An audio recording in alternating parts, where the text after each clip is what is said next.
छोटी सी थी जनाबाई, अपने माता पिता के साथ आषाढ़ी एकादशी के दिन आई यहां पर, जिस दिन सबसे ज्यादा भीड़ होती है पंढरपुर में, और पहले से ही सोच करके आई थी कि मुझे वापस घर नहीं आना है।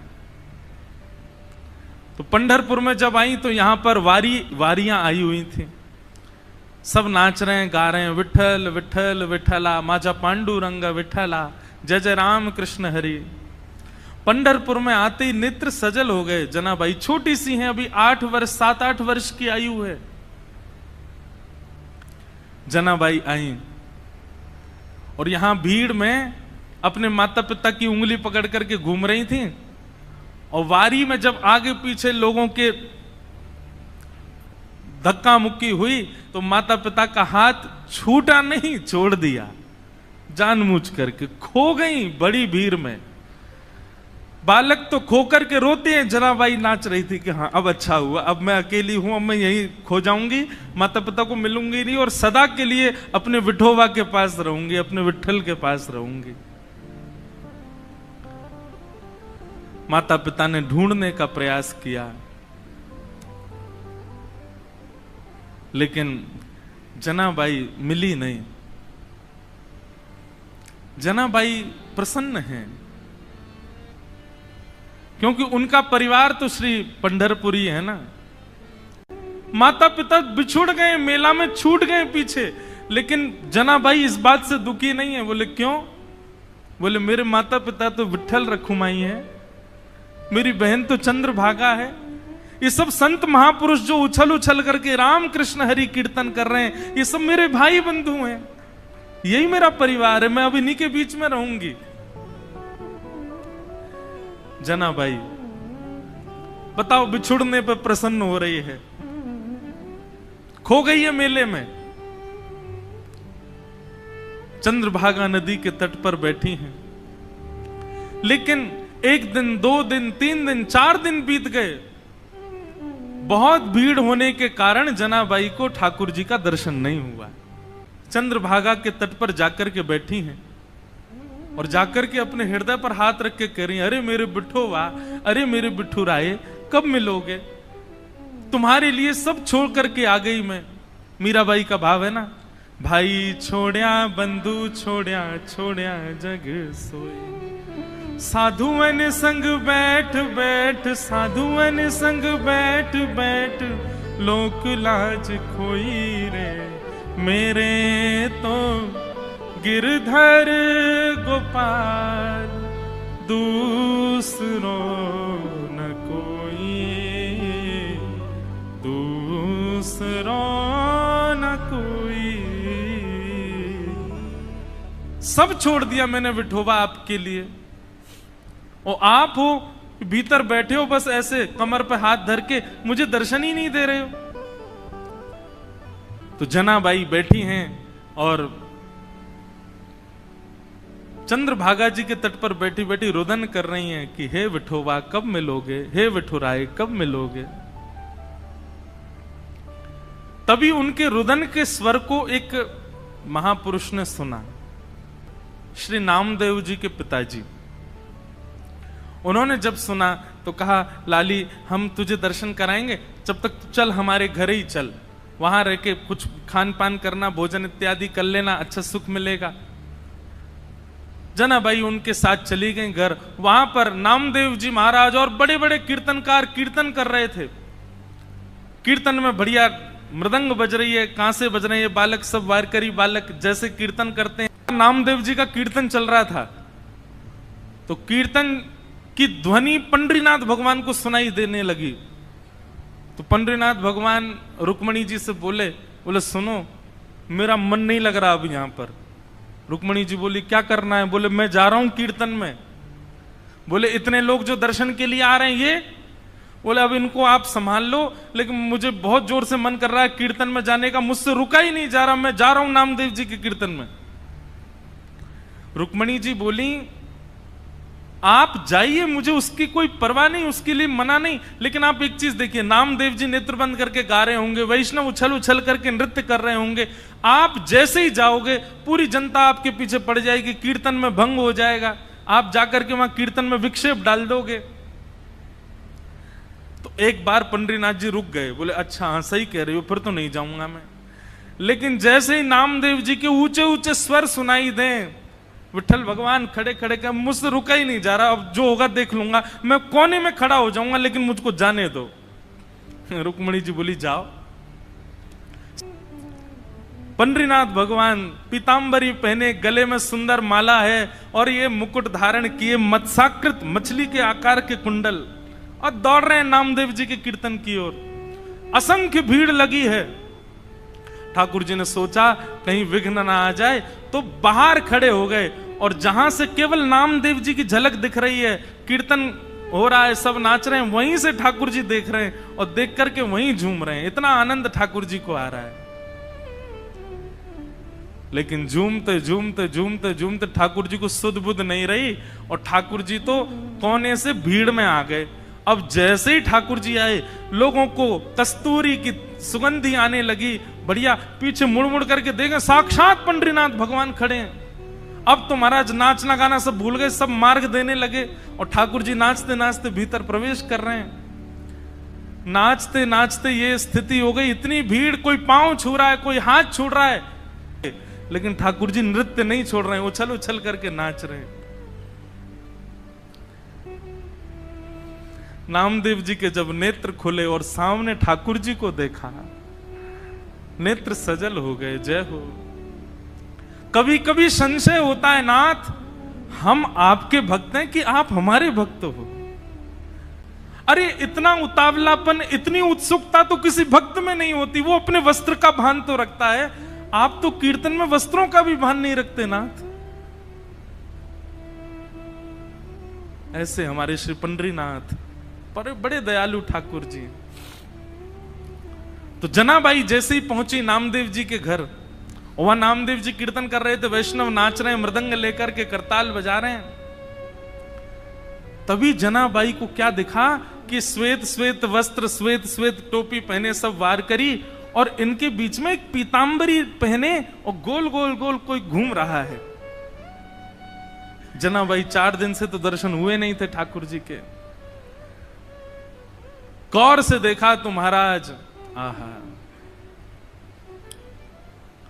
सुंदर ते ध्यान उभे विटवारी, सुंदर ते ध्यान उभे विटवारी,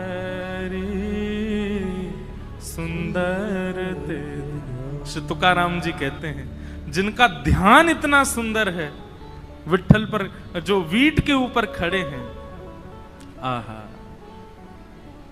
जैसे ही दर्शन किया जनाबाई के तो रोम रोम प्रफुल्लित हो गए, आनंदित हो गए। आहा, साक्षात पंडरीनाथ भगवान नृत्य करने हैं नामदेव जी के कीर्तन में। जनाबाई तो वहीं बैठ गई।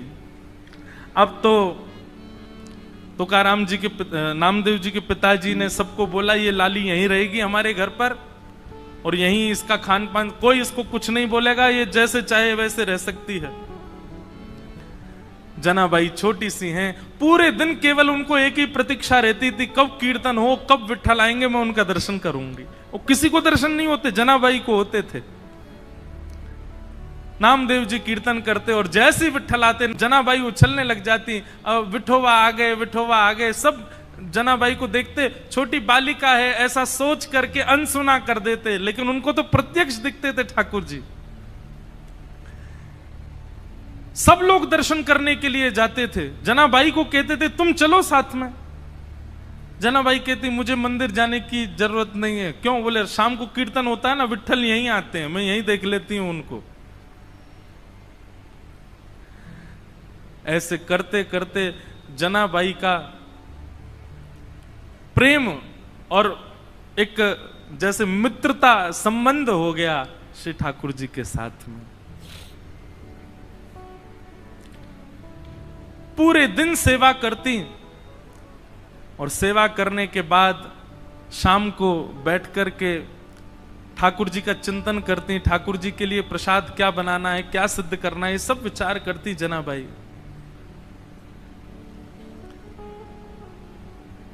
ठाकुर जी इतने भाव से बुलाते ठाकुर जी को, ठाकुर जी आते थे उनके पास। एक दिन की बात, नामदेव जी ने ऐसा सुंदर कीर्तन किया कि ठाकुर जी और दिन से ज्यादा अधिक नृत्य किए उस दिन। इतना नृत्य किया कि जनाबाई जैसे ही कीर्तन पूर्ण हुआ, जनाबाई रोने लगी।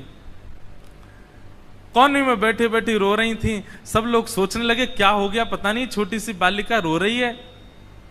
नामदेव जी के पिताजी ने जाकर के कहा, बोले हे जनाबाई तुम रो क्यों रही हो?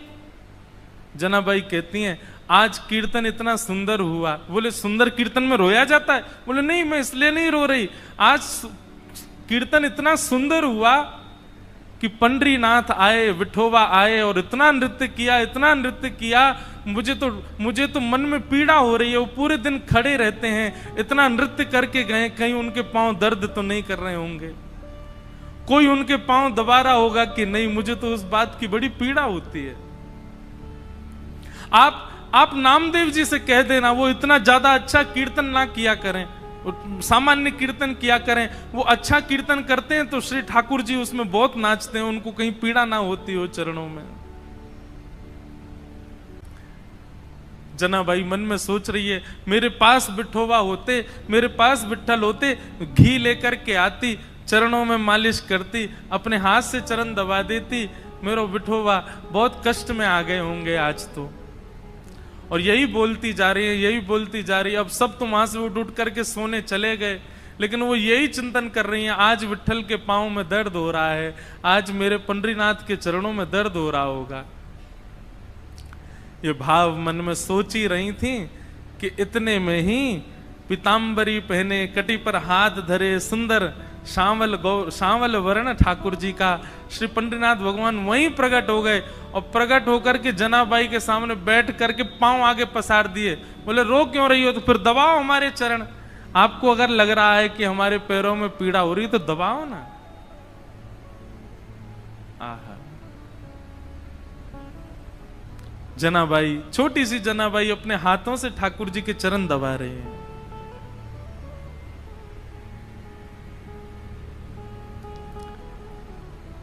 चरण दबाती जा रही हैं और मुखमंडल के रूप को देखती जा रही हैं, कैसा स्वरूप है श्री ठाकुर जी का।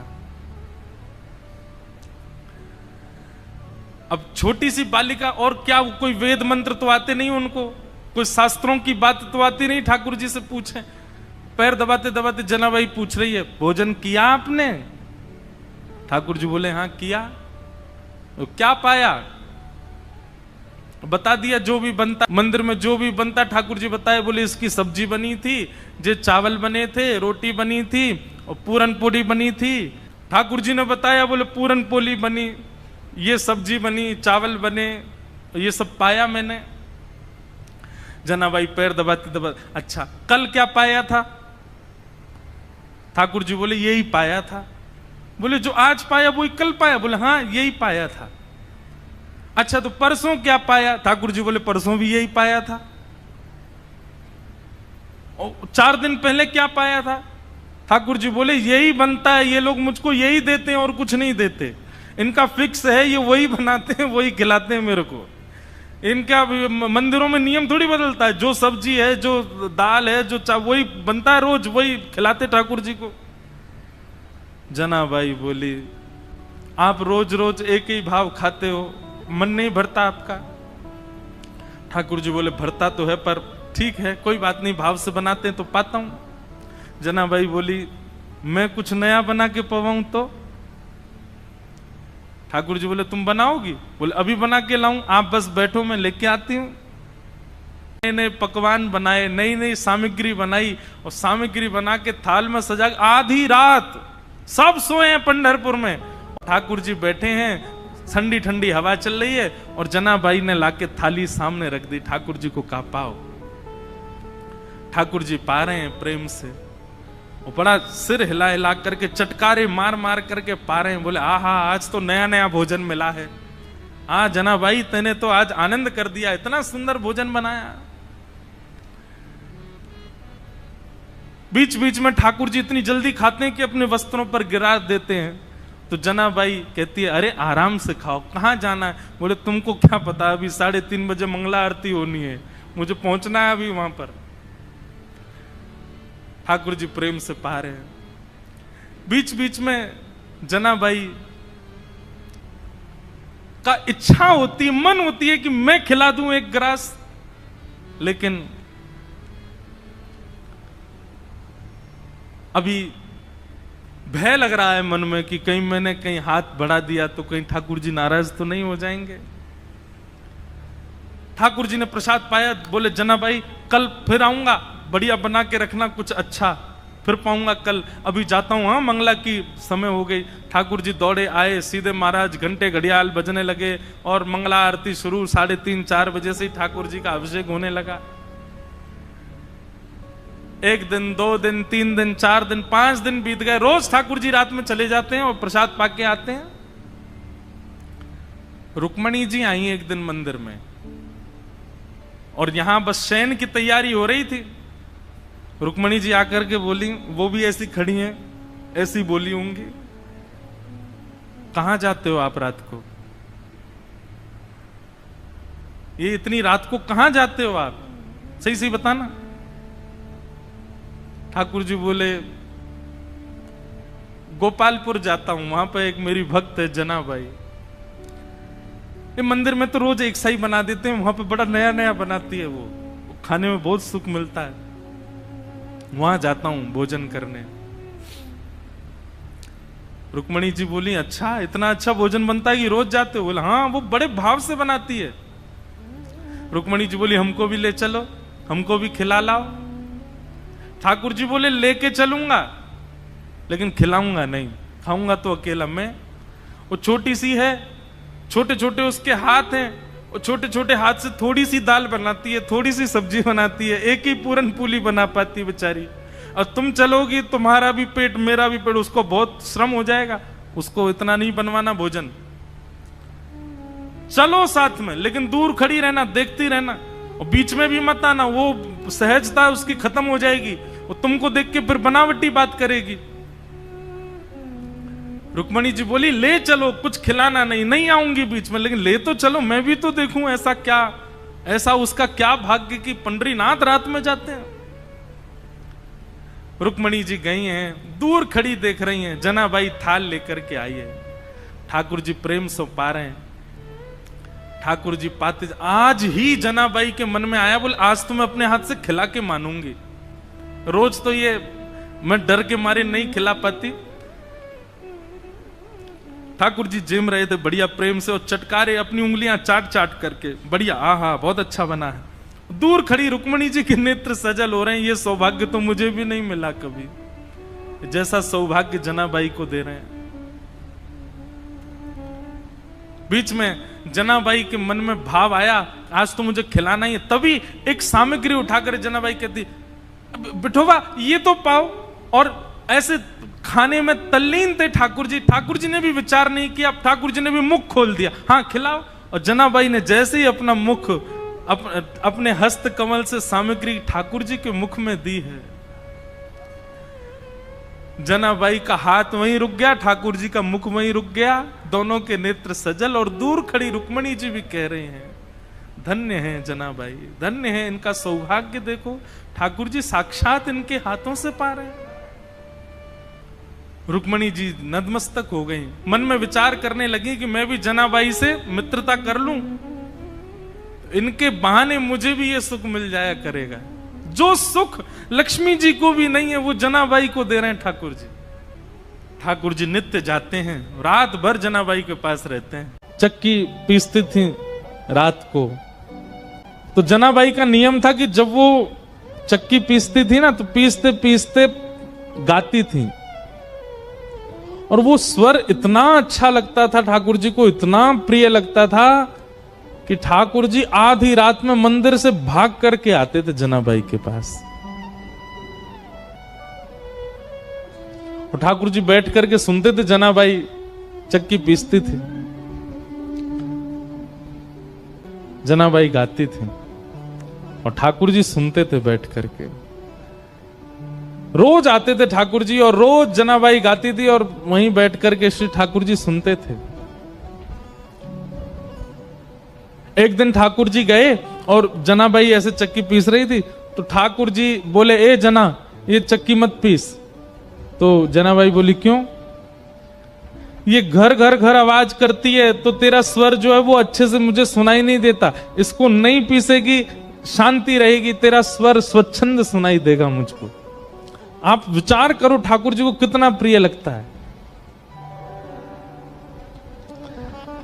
तो जनाबाई बोलती, चक्की नहीं पीसूंगी तो आटा कहां से होगा, आटा नहीं होगा तो रोटी कैसे बनेगी, रोटी नहीं बनेगी तो फिर सब खाएंगे क्या, और सब कुछ नहीं खाएंगे तो फिर मुझे डांटनी पड़ेगी, है आटा नहीं है।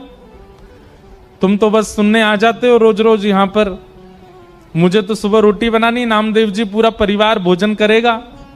नामदेव जी की यहां सेवा करती थी ना जनाबाई।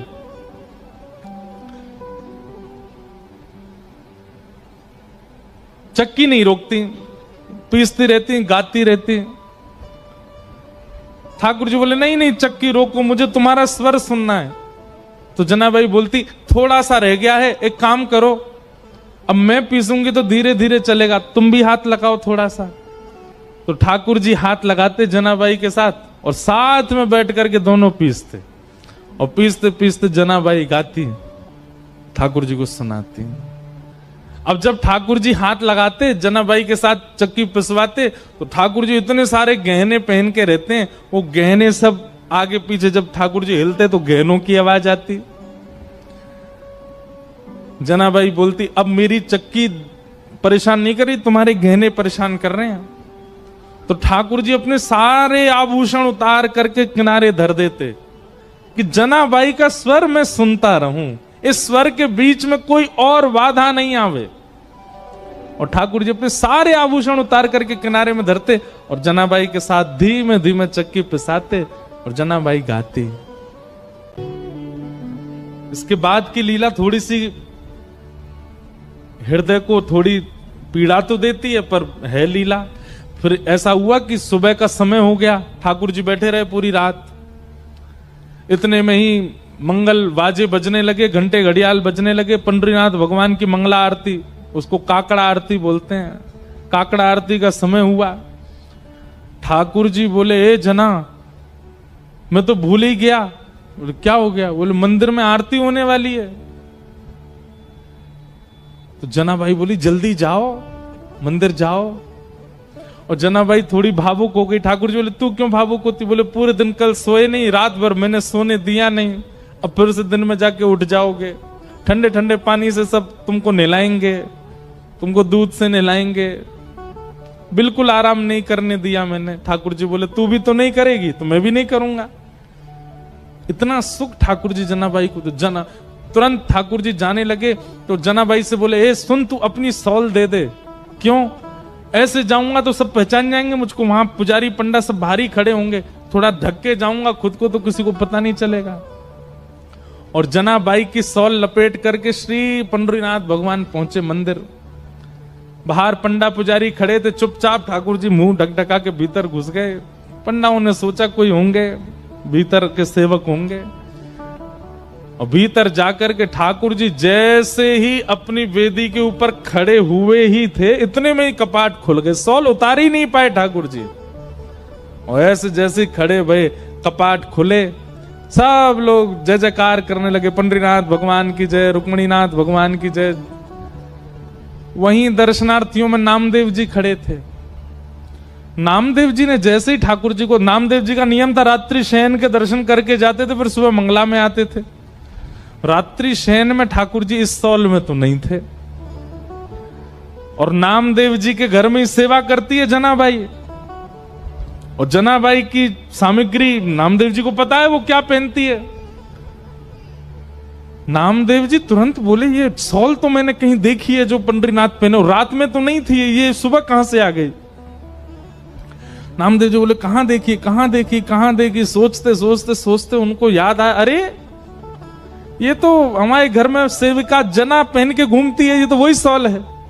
उसकी कढ़ाई आदि बिल्कुल वैसी थी। तो कई बार आश्चर्यचकित वस्तु दिखती है तो आप अचानक से बोल पड़ते हो, और नामदेव जी बोल पड़े। ये तो जना की सौल है। अब नामदेव जी जितनी देर सोच रहे थे उतनी देर वैसे ही मंदिर में बड़ी भगदड़ हो गई थी। क्यों? क्योंकि जैसे ही कपाट खोले और ठाकुर जी का जब दर्शन किया तो ठाकुर जी के जितने आभूषण थे वो थे ही नहीं। क्यों? ठाकुर जी तो रात में वहीं चक्की पर छोड़े आए थे जनाबाई के पास में। और यहां सब मंदिर में भाग दौड़ होने लगी, बोले अरे ठाकुर जी के आभूषण कहां है, आभूषण कहां। और इसी समय नामदेव जी सोच रहे थे सौल किसकी है, और अचानक से उनके मुख से निकला ये सौल तो जना की है। सारे पुजारियों ने रुक के कहा, क्या कहा? ये सौल जनाबाई की है? बोला हाँ। इसका मतलब आपके यहां जो जनाबाई है वही आकर के और यहां पे जो है सब चोरी करके चली गई, ठाकुर जी के सब आभूषण ले गई। किसी ने भी सदविचार नहीं किया, सबने दुर्विचार किया कि जनाबाई सब ठाकुर जी के आभूषण चुरा के चले गए। यहां जनाबाई रात भर का जो उसका अनुभव था उसको आनंद ले रही थी, स्नान ध्यान करके आज बड़ी प्रसन्न है, तिलक लगाती है। ठाकुर जी ने रात में जो सुख दिया उसको भूल नहीं पा रही है। और इतने में ही सब पुजारी आ गए और पुजारियों ने आकर के कहा, ए जना तू ठाकुर जी के आभूषण चुरा के लाई? जनाबाई को अचानक याद आया, बोले अरे रात में चक्की पीसते समय आवाज हो रही थी तो उन्होंने उतार के चक्की के पास ही रख दिए थे। अब जनाबाई इतने लोगों को कैसे समझाए? प्रेम का यह स्वरूप है कि वो संख्यकों को नहीं समझाया जा सकता।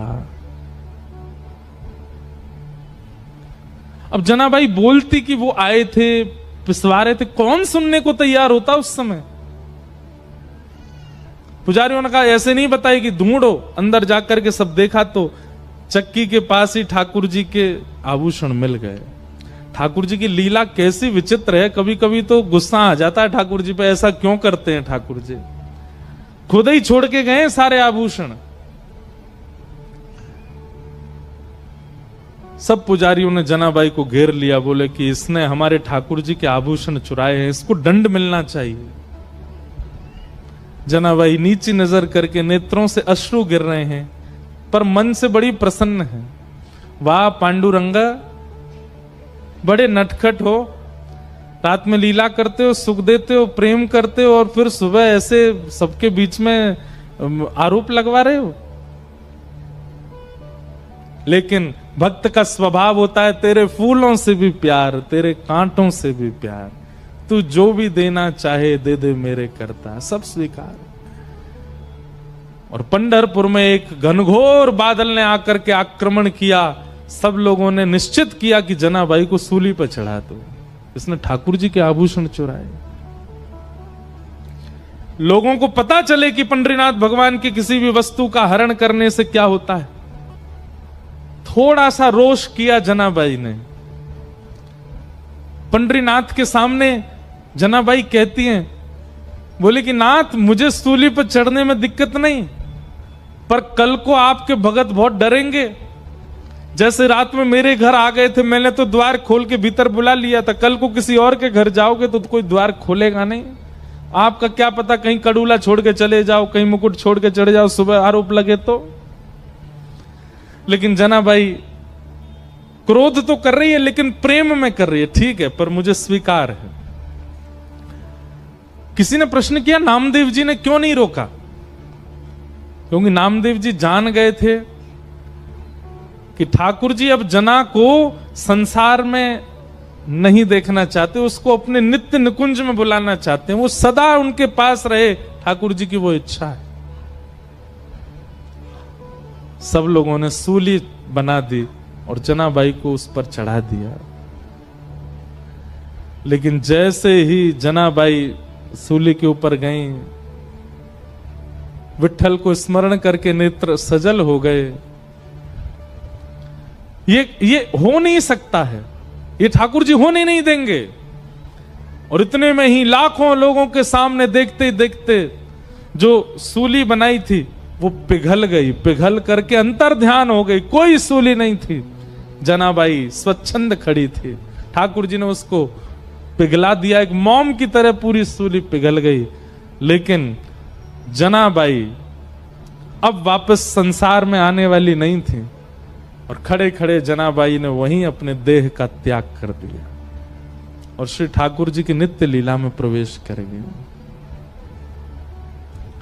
आज भी जनाबाई का गोपालपुर गांव है पंढरपुर के पास, वहां सब व्यवस्थित है। जनाबाई के हाथ के थपे हुए कंडे जिनमें से विट्ठल विट्ठल स्वर आता था वो भी रखे हैं। और ठाकुर जी ने श्री नित्य लीला में प्रवेश करा दिया जनाबाई को।